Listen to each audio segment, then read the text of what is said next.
Qui est né en 1946? Qui porte quasi en permanence les couleurs nationales belges?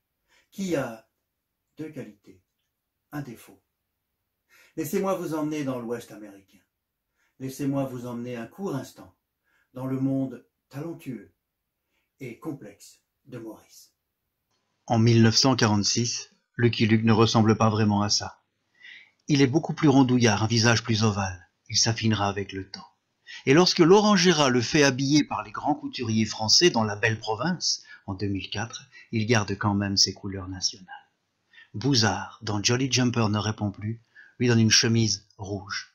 Ça, c'est dans le but de se moquer des Dalton et de montrer que les Dalton ne font pas la différence entre les couleurs, et donc les Dalton sont daltoniens.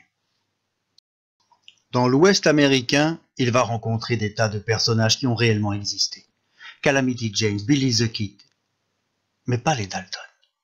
Parce que les Dalton meurent dans un album en 1953 qui s'appelle « Hors la loi ». Lucky Luke annonce officiellement la mort des bandits.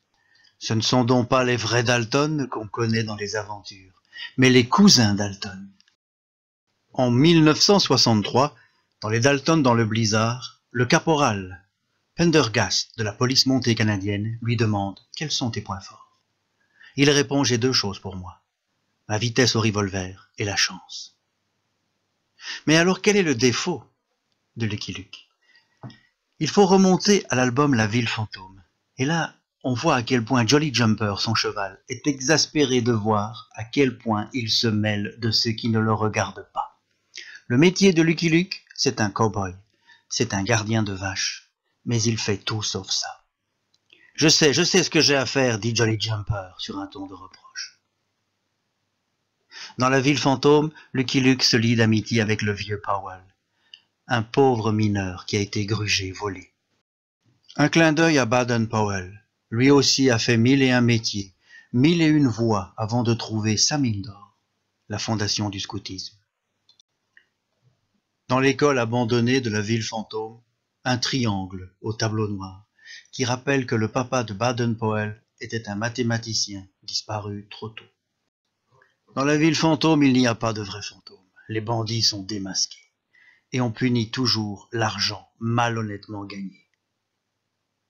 Mais lorsque le vieux Powell trouve de l'or enfin dans sa mine, il devient mélancolique, il réfléchit, et personne ne comprend vraiment pourquoi il fait sauter sa propre mine. Parce qu'il a trouvé un autre trésor. Le trésor, c'est les fêtes que nous faisons ensemble. Le trésor, c'est l'enseignement que nous donnons aux plus jeunes. Le trésor, c'est l'amitié qui peut naître entre nous. C'est ça qu'a trouvé Baden-Powell dans la fondation du scoutisme. Voilà le message caché derrière La Ville Fantôme.